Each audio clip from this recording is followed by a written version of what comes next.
Mesdames, Messieurs, bonsoir. Bienvenue à cette nouvelle édition de Questions égyptiennes que nous retrouvons tous les samedis. Aujourd'hui, nous avons le plaisir de recevoir au studio Mademoiselle Menatalla Abbès, étudiante en journalisme à l'Université américaine du Caire. Bonsoir. Bonsoir. Mais auparavant, et comme nous le faisons tous les samedis également, je vous propose une petite minute avec Cherif Bossela qui vous propose un compte rendu de la journée égyptienne. Le président Abdel Fattah el-Sisi a rendu hommage aux centaines de policiers tués dans des attentats terroristes ainsi qu'à leurs familles à l'occasion de la célébration de la journée nationale de la police le 25 janvier. Dans une allocution prononcée ce matin à l'Académie de police au Nouveau-Caire, le chef de l'État a fait état des sacrifices consentis par les forces de sécurité et leurs familles pour garantir la stabilité du pays et lutter contre le terrorisme. Il a par ailleurs précisé que le pays vengera les victimes du terrorisme. Abordant la situation économique du pays, le président Al-Sisi a mis l'accent sur l'importance du travail, le bien-être social passant par la productivité de qualité. Le ministère de l'Intérieur a organisé ce matin une célébration à l'occasion des fêtes de la police au siège de l'Académie de la police dans la grande banlieue du Caire à Tagammoua. Prenant la parole, le ministre de l'Intérieur a annoncé la prise de mesures de sécurité à l'occasion des cérémonies de la journée de la police, soulignant la fierté des forces de l'ordre, résultat de la coïncidence entre la date de la révolution du 25 janvier et celle de la journée nationale de la police.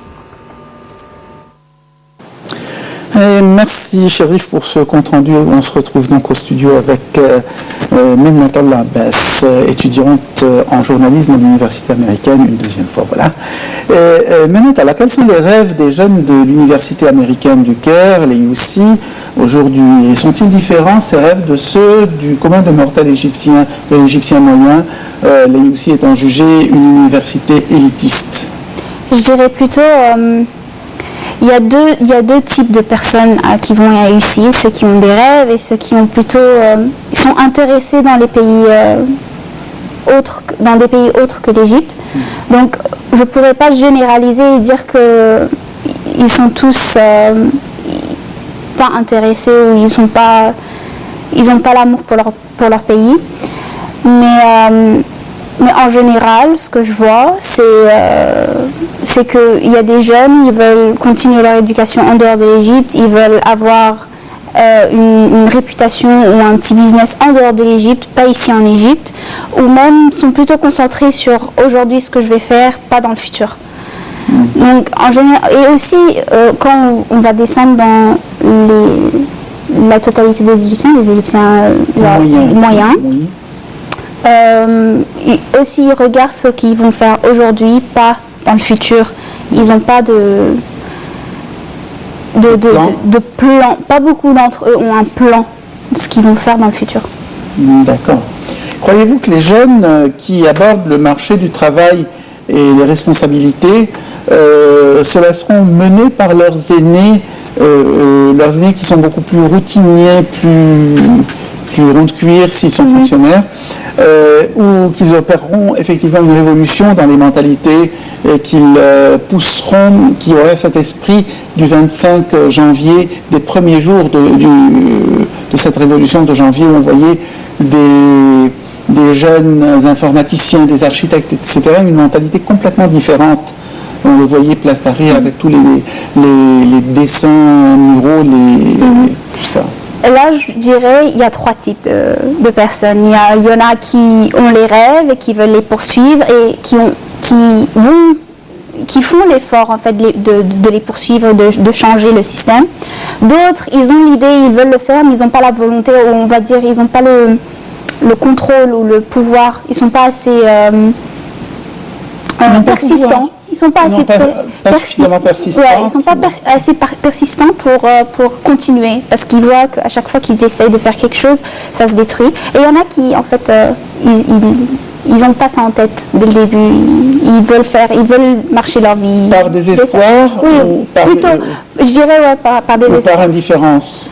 En fait, je dirais... Parce qu'ils se disent, bon, ben, c'est pas la peine de voici ceux qui ont fait des efforts n'ont pas réussi, et ils se sont rangés. Et alors pourquoi nous on en ferait pour nous ranger à la fin? On n'a qu'à se ranger dès le départ. En gros, ils veulent pas se casser la tête. Pas se casser la tête. Ouais. Bien. Quels sont d'après vous les problèmes que rencontreront les jeunes d'aujourd'hui, les gens qui sont à l'université, dès leur sortie de l'université? Déjà trouver Un emploi. un emploi. C'est plutôt dur de trouver un emploi quand on est assez jeune, parce que la plupart des compagnies demandent qu'on ait de l'expérience, et l'expérience, on ne peut pas l'avoir si on n'a pas un emploi. C'est un peu comme un cercle vicieux. Je connais ça, j'ai été étudiant et j'ai eu 25 ans un jour.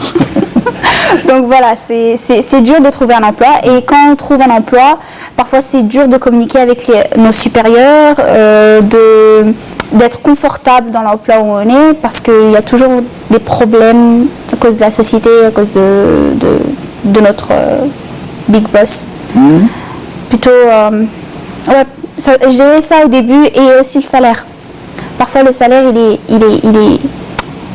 est très... Nul, il est nul. Oui. Bon, pour vous, un salaire, le salaire, vous souhaitez obtenir un salaire en livres égyptiennes de combien, par exemple? Dès que je commence? Vous souhaitez, oui. Oui. Vous souhaitez, je n'ai pas dit vous pouvez, ni vous obtiendrez. J'ai dit ce que vous estimez qu'une jeune qui a fait des études de journalisme, je ne parlerai pas de l'université américaine, qui est plutôt élitiste comme on l'a dit, mais une université, vous êtes une jeune universitaire, vous avez terminé vos études, muni de votre diplôme, vous cherchez du travail, qu'est-ce que vous souhaitez avoir comme salaire? Je disais minimum 5 000. Minimum 5 000 livres. Je dirais plutôt ça, oui. Parce que pour vivre et pour ce qu'on dépense en tant que jeune, on a besoin d'un minimum de salaire. 5 000, de 3 000 à 5 000, on va dire que, parce que chaque niveau, moyen, disons, puisqu'on est dans les moyens. Voilà, les moyens, je dirais entre 3 000 et 5 000. 3 000 et 5 000. Livres pour être normal, enfin, je sais pas, vivre une vie normale. Parce que j'avais fait il y a quelques jours un calcul qu'aujourd'hui, un père de famille qui souhaiterait envoyer ses enfants à l'université américaine, il aurait besoin de 20 000 livres par mois de salaire ou de revenus pour pouvoir faire vivre sa famille et envoyer ses enfants à l'université. En tant qu'éducation, c'est cher. En fait, tout est cher, même ce qu'on a à manger. C'est vrai, tout est cher, d'autant plus qu'en Égypte, les seules choses qui sont bon marché sont des choses qui sont qui ne sont consommées que par les catégories les plus défavorisées. Et c'est à part ça, si vous sortez, vous payez aussi cher ici qu'à Paris. Parfois, les appartements sont presque aussi chers ici qu'en c'est vraiment le cas. Aussi. Oui. Bien, l'âge du mariage est de plus en plus retardé en Égypte, alors que les jeunes en Europe, par exemple, se marient plus tôt ou ne se marient pas du tout, ou pax, ou enfin se débrouillent. Aurait-il voulu pour retarder la prise de responsabilité supplémentaire, par exemple d'une jeune femme ou d'un jeune homme qui se marierait avec des enfants, etc., ou la responsabilité du conjoint également, ou alors est-ce une question de manque de moyens pécuniaires, de manque d'argent? Je dirais ces deux choses. Ou autre chose aussi. Je dirais, oui, c'est plutôt, oui, ça c'est deux facteurs qui jouent un grand rôle, mais aussi je dirais pas monétaire, c'est plus important. Déjà avoir une famille, payer pour un homme qui dépense pour sa famille, ça prend du temps et ça prend beaucoup d'argent. Et déjà, si on veut une plus grande famille, avoir un enfant ou deux enfants, c'est assez cher. Donc, ils doivent retarder pour qu'ils puissent déjà construire un peu ou avoir un peu une vie plus stable. Et ensuite, l'autre chose, bien sûr que de nos jours, on est plutôt... la femme, elle veut devenir indépendante. Donc, elle veut faire une petite carrière avant de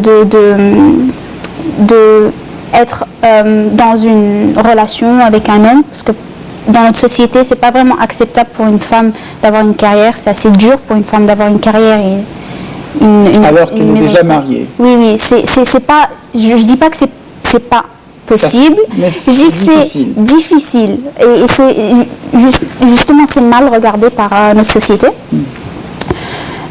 Pourquoi? Parce que notre société, il y a toujours l'idée de la femme, c'est pour la maison. Ils n'acceptent pas la femme en tant que quelqu'un qui peut travailler, qui peut faire... Même les jeunes générations? Oui, même la jeune génération, il y en a. Et il y a une partie qui est féministe et il y a une partie qui croient qu'ils sont assez féministes, mais en fait ils ne le sont pas, parce que c'est une femme, à chaque fois, à la fin de la phrase, parce que c'est une femme ou c'est une fille. C'est pour ça que... Donc, je dirais que c'est deux choses. Aussi les hommes, ces jours-ci, il y a beaucoup de problèmes avec les relations. Toujours la femme, elle est vue d'un point de vue. Les hommes, sont vus d'un point de vue. Quand on parle aux jeunes de relations et mariage, non, je ne veux pas me casser la tête. Pourquoi je rentrais dans une relation maintenant? C'est ce qu'ils disent en fait. Et donc c'est plusieurs facteurs en fait pour que ça retarde. Bien. Au sein de votre université que nous avons jugée élitiste, les étudiants envisagent-ils plutôt des emplois de fonction publique, haute fonction publique bien entendu, puisque c'est élitiste, de profession libérale? Vous avez certaines facultés, vous avez l'engineering, material engineering, vous avez autre chose, vous avez également le journalisme et puis médias. Ou alors des métiers plus techniques, considérés comme socialement inacceptables. Non. On n'en trouve pas des jeunes chez nous qui vont dans des métiers techniques parce que encore, on va dire, le père ou la mère, ils vont dire j'ai pas dépensé tout ça pour que tu rentres ici, à la fin tu deviens... Oui, c'est assez cher. Voilà. Donc, c'est aussi l'idée de classement. La plupart des élèves, ici, ils veulent avoir leur propre business, ils veulent être leur propre employeur. Et ils veulent pas... ils ont des rêves dans ce sens-là. Ils ne veulent pas travailler pour quelqu'un, ils ont leur idée et ils veulent faire leur carrière, ils veulent être quelque chose. Mais on ne trouve pas beaucoup. Je ne pense pas qu'il y en a qui travaillent des métiers techniques, pas du tout. Bien, votre université consacre une journée au moins par an pour le recrutement. De jeunes qui vont terminer leurs études, etc. Est-ce que vous estimez que ça marche, ce système-là, et qu'en effet beaucoup sont recrutés parce que l'université a son prestige déjà?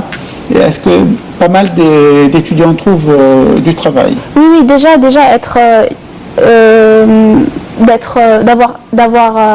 d'avoir gradué de l'EUC, déjà c'est une bonne réputation, c'est une bonne, on va dire, une étiquette qui se met dans notre résumé, il y a EUC écrit. Et ensuite, pour cette journée, on rencontre beaucoup de gens, et on parle de notre carrière, on parle avec beaucoup de personnes, on a des contacts, donc c'est une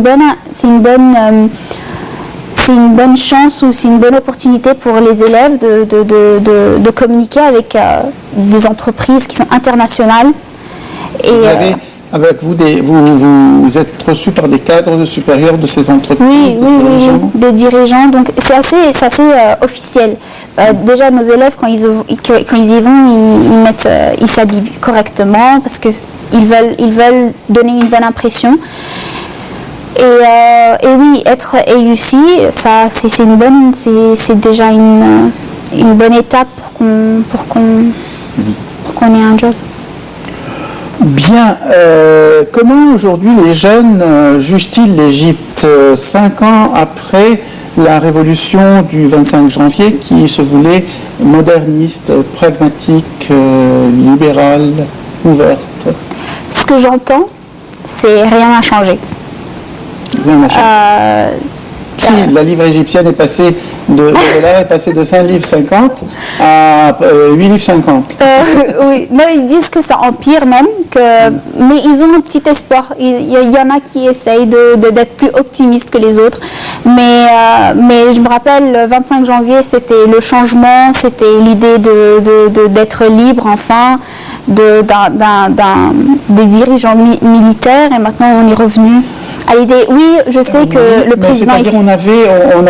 C'est-à-dire d'une part, ce sont les Égyptiens qui ont fait appel, justement parce qu'ils ne pouvaient rien contre l'ancien président. Oui, je comprends, mais je parle des jeunes en direct. En général, ils disent qu'on est revenu à l'idée... Statut ante. Voilà. Statut quo ante. Oui. C'est-à-dire un petit peu à l'époque. Mais vous n'avez pas un certain espoir de voir les choses bouger. Comment juge-t-il, par exemple, les élections parlementaires qui se sont déroulées? La plupart des jeunes ils sont partis voter, soit ils ne savaient pas qui était élu déjà, soit ils ont décidé de ne pas y aller parce que ça servait à rien. Il y a des gens qui étaient connus, ils allaient gagner. Et ils mettent... Moi je dirais deux personnes sont fautifs. Déjà, l'élément journalistique, il n'y avait pas assez ils n'ont pas couvert l'événement, on ne savait pas qui allait être élu ou qui s'est présenté pour les élections, on ne savait rien en tant que jeune. Et de l'autre part, ils devaient faire avoir donné plus de temps pour la propagande, pour ces gens de se présenter à un large public. Ils ont donné 6 mois. Je pense les élections présidentielles en Amérique, ça fait 2 ans maintenant que ça marche, et jusqu'à maintenant ils sont en compétition. Donc on a besoin de temps pour savoir qui va nous représenter, qui va être notre voix dans le Parlement égyptien. Donc, Bien, est-ce que vous êtes d'accord avec la retransmission en direct des sessions parlementaires à la télévision? Oui, on devrait savoir ce qui se passe, parce que c'est une manière de contrôler ce qu'ils font. Ils peuvent pas faire ça en direct, ils peuvent pas dire quelque chose de mal en direct, ils peuvent pas. Donc c'est plutôt et ça devrait être ouvert pour tout le monde, parce que tout le monde, on doit savoir ce qui se passe là-dedans. Certains diraient même que ce sont des gens qui touchent de l'argent pour leur boulot, et qu'ils sont payés par les contribuables, et par conséquent que les contribuables ont le droit de savoir où va leur argent, puisqu'ils touchent des indemnités de représentation. Exactement, on devrait savoir ce qui se passe, ça doit être transparent, tout ce qui se passe dans le gouvernement, ça doit être transparent. Bien. Et alors enfin pour le chômage, alors quels sont on ne parle plus de votre université là, mais en général, qu'est-ce que vous trouvez que l'État égyptien, ou la société égyptienne dans son ensemble, ou les entreprises, ou encore l'éducation nationale égyptienne, devraient faire pour assurer une résorption de ce chômage de jeunes? Déjà, l'éducation, elle doit être un peu plus forte, parce que la plupart des jeunes qui finissent l'université, ils ont un espoir de trouver un job de haute position, mais ils se retrouvent avec un job assez normal ou assez banal. Donc tout ça parce que leur expérience ou leur éducation ne leur permet pas d'aller plus haut. Donc ces entreprises, ils ont un code, ils marchent pas, ils font avec pour que les jeunes soient expérimentés. L'éducation. Est-ce que ces entreprises assurent des stages rémunérés qui seraient sanctionnés par exemple par un contrat de travail à l'issue au meilleur candidat? C'est ce que je dis. Le gouvernement, il doit forcer ces entreprises, soit nationales ou internationales, à donner une chance aux jeunes de travailler avoir un stage ou une sorte de compétition entre jeunes, et le meilleur travaillera dans l'entreprise. Mais la plupart, ils font le stage. Merci l'entreprise leur dit merci d'être venu, vous pouvez partir maintenant. Et la plupart des stages sont non payants.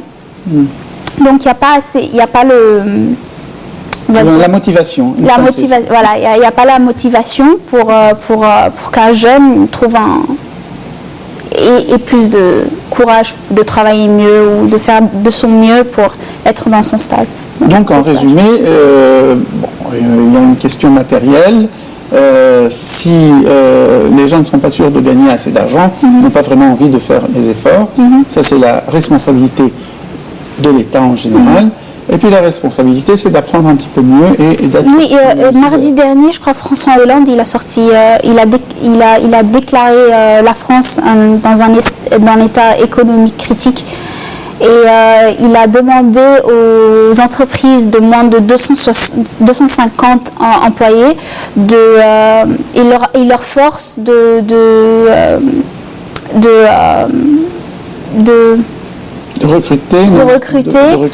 recruter des stagiaires pendant 6 mois en plus, et l'État leur payera 2 000 € par stagiaire. Ah bon, 2 000 € par mois? Oui. Ah, c'est pas mal. Donc, oui, voilà, donc à chaque stagiaire qu'il recrute, le c'est gouvernement... valable pour ceux qui ont qui ne sont pas étudiants depuis longtemps. Oui, voilà, c'est valable pour ceux qui ont fini leurs études, qui sont au chômage, et pour n'importe quel âge. Ah bon? Oui. Bon. Très bien. La retraite est à 65 ans. Là-bas. Je vous remercie beaucoup d'être venu aujourd'hui, de nous avoir donné votre opinion, une opinion des jeunes en général, et puis des jeunes d'un certain milieu, d'un certain niveau également, un calibre universitaire particulier.